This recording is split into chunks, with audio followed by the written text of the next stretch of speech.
Eu estava parada na calçada em frente à igreja, segurando Lara no colo, vestida para o batizado dela. O sol da manhã no interior do Amazonas já começava a esquentar. Parentes chegavam, cumprimentavam, sorriam. E no meio de tudo isso, minha mãe, Dona Teresa, disse em voz alta, para quem quisesse ouvir, que Lara era filha de pai ausente e que eu tinha falhado como mulher antes mesmo de começar. As palavras saíram com aquela naturalidade de quem acha que está dizendo a verdade. Eu não respondi. Não reagi. Apenas segurei minha filha mais perto. Respirei fundo. E decidi que aquele dia, que deveria ser sagrado, seria o dia em que a verdade finalmente seria dita.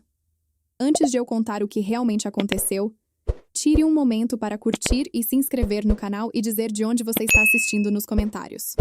Agora vamos começar. Meu nome é Clara Albuquerque. Tenho 34 anos, moro no interior do Amazonas e sou mãe de Lara, minha filha de 2 anos. Separada de Rodrigo há 8 meses, passei a última parte da gravidez e o primeiro ano e meio de Lara sozinha. O casamento desmoronou em silêncio, como um castelo de areia que a maré leva devagar. Minha mãe, Dona Teresa, sempre foi o tipo de mulher que usa o amor como moeda de troca. Dá quando convém, retira quando não.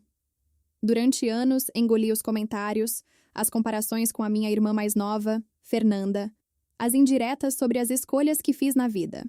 Para ela, eu nunca fui a filha que deu certo. Fernanda, sim. Fernanda era a filha que tinha a vida organizada, o casamento estável, o emprego que parecia bom na superfície. Eu sempre fui a outra, a que fazia as coisas do jeito mais difícil, a que não seguia o roteiro. O batizado de Lara era para ser um dia de paz, um dia de celebração, um dia em que a família se reuniria para abençoar a minha filha, não para me julgar. Eu tinha me preparado para isso. Tinha escolhido o vestido branco de Lara com carinho, tinha convidado os padrinhos, tinha organizado um pequeno almoço na minha casa depois da cerimônia. Mas havia uma linha que eu achava que minha mãe nunca cruzaria. E naquele dia, ela cruzou. A igreja era pequena, daquelas de interior, com um pátio de terra batida na frente e um sino que tocava em horas certas. O sol da manhã já estava alto e o calor do Amazonas começava a apertar. Os parentes foram chegando, tios, primos, amigos. Cumprimentos, sorrisos, aquele burburinho de festa que sempre me deixava um pouco desconfortável.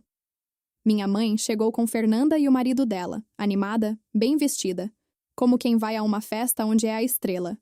Começou a organizar tudo do jeito dela. Quem fica onde, quem segura o quê, como se o batizado fosse dela.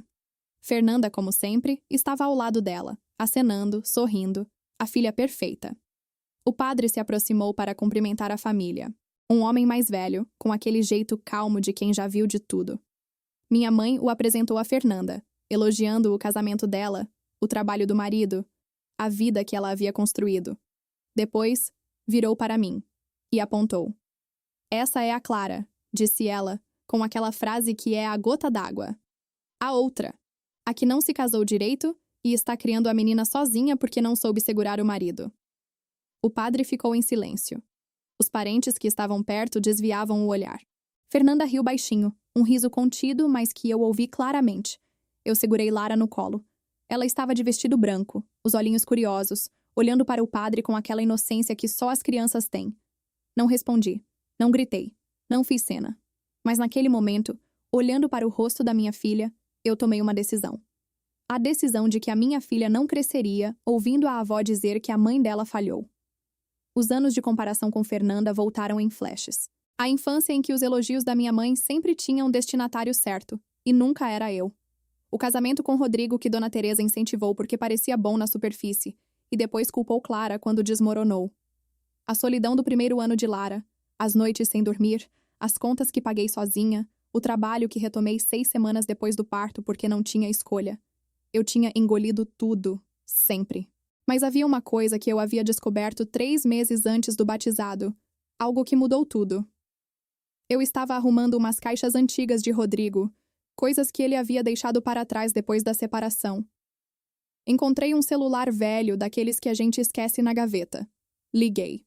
E lá, nas mensagens antigas, encontrei mensagens de Dona Teresa para Rodrigo. Mensagens que revelavam que minha mãe sabia, desde antes do casamento, de uma traição de Rodrigo. Uma traição com uma colega de trabalho dele, que havia acontecido meses antes de ele me pedir em casamento. Minha mãe sabia. E escolheu não me contar. Escolheu incentivar o casamento mesmo assim. Escolheu me ver entrar numa relação que já estava quebrada antes de começar. E depois, quando tudo desmoronou, ela me culpou. Guardei aquela descoberta, não por raiva, por clareza. Entendi que a minha mãe não ia mudar, que os comentários iam continuar, que Lara ia crescer ouvindo a avó dizer que a mãe dela falhou, a menos que eu mudasse alguma coisa. Eu tinha os prints, tinha as datas, tinha a prova, e sem saber exatamente por quê, guardei tudo numa pasta. Coloquei na bolsa e levei para o batizado de Lara. Não por vingança, por verdade. Naquela manhã, depois da frase cruel de Dona Teresa na frente do padre, antes de entrarmos na igreja, eu pedi um momento. A voz saiu calma, sem drama, com aquela firmeza que só aparece quando você sabe exatamente o que está fazendo. Tenho algo a dizer para a família antes de entrarmos. Todos me olharam. Meu pai, que estava quieto até então, levantou a cabeça. Fernanda parou de rir. Dona Teresa me encarou com aquela expressão de quem está prestes a me repreender. Tirei a pasta da bolsa. Não abri ainda, só segurei. Há 3 meses, comecei. Encontrei umas mensagens no celular antigo de Rodrigo. O silêncio que caiu sobre a calçada foi diferente de todos os silêncios anteriores. Mensagens da Dona Teresa para ele. Minha mãe tentou falar. Clara, o que você está fazendo? Ignorei. Mensagens que mostram que minha mãe sabia de uma traição de Rodrigo antes do nosso casamento.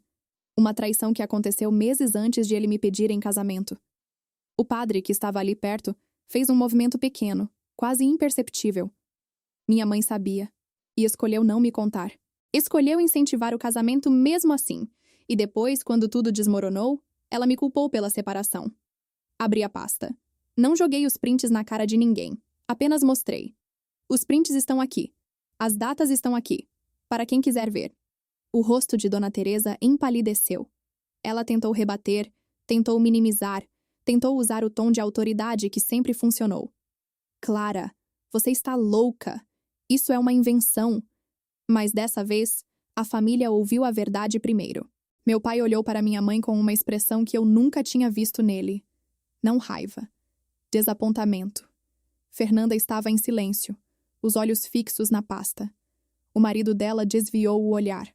O padre, com aquela calma que só os homens de fé têm, disse: Dona Teresa, por favor. Minha mãe tentou falar de novo, mas a voz falhou. Eu não estou aqui para brigar. Eu disse com a voz ainda calma. Estou aqui para que a verdade seja dita. Porque a minha filha vai crescer sabendo que a mãe dela não falhou, que a mãe dela foi enganada, e que a avó dela sabia e escolheu não proteger a própria filha. O silêncio que se seguiu foi pesado. O sol da manhã continuava batendo na fachada da igreja. O sino tocou uma vez, um som distante, quase melancólico. Fechei a pasta. Coloquei de volta na bolsa.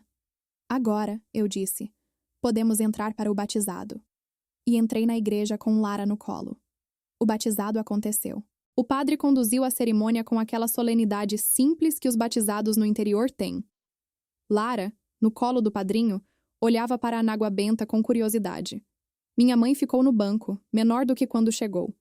Fernanda estava ao lado dela, o rosto sério. Depois da cerimônia, alguns parentes me procuraram separadamente. Não para tomar partido, mas para dizer que não sabiam, que lamentavam, que algumas coisas não deveriam ter acontecido. Agradeci. Não disse muito. Não havia muito o que dizer. Fernanda não me procurou naquele dia, mas ligou uma semana depois. A conversa foi honesta, sem reconciliação forçada. Ela disse que não sabia da traição de Rodrigo, mas que sempre soube que a mãe favorecia ela e que isso não era justo. Eu ouvi. Disse que sabia. Não fizemos promessas de que seríamos as melhores irmãs do mundo. Mas algo mudou. A porta não estava fechada. Minha mãe demorou meses para entrar em contato. Quando entrou, a voz estava diferente. Não tinha aquela autoridade de antes. Estava mais baixa, mais cautelosa. Ela não pediu perdão diretamente, mas disse que sentia muito por algumas coisas que havia feito. Eu ouvi. Respondi com honestidade. E estabeleci os limites que nunca estabeleci antes. Disse que Lara não cresceria ouvindo comentários sobre a vida dela. Disse que se ela quisesse fazer parte da vida da neta, teria que respeitar a mãe da neta. Ela ficou em silêncio por um momento. Depois disse: Eu entendo. E foi a primeira vez que eu ouvi minha mãe dizer que entendia alguma coisa que eu havia dito. O tempo passou. Lara cresceu, uma menina alegre, curiosa, cheia de vida. Minha mãe, aos poucos, foi se reaproximando, com mais respeito, com mais cuidado. Não era a relação perfeita que eu sonhava na infância, mas era uma relação honesta. E isso, para mim, valia mais. Numa tarde comum, no quintal de casa, Lara estava engatinhando na grama, rindo de alguma coisa que só ela via. Eu estava sentada na cadeira de madeira que pertenceu à minha avó materna, olhando para ela. Pensei no batizado, na frase da minha mãe, na pasta na minha bolsa. Pensei em tudo o que havia acontecido depois. Nunca precisei que minha mãe me validasse, mas precisei proteger minha filha da mesma dor que eu havia sentido. E naquele dia, na frente da igreja, eu fiz isso. Não com raiva, com amor. Porque a maior lealdade de uma mãe não é com o passado, é com o futuro da filha. E no dia em que alguém tentou usar a minha filha para me diminuir, eu mostrei, sem gritar, que o amor de uma mãe é a coisa mais forte que existe. A verdade, às vezes, não precisa de palco. Só de um momento certo. E a minha filha, Lara, merecia que a verdade fosse dita.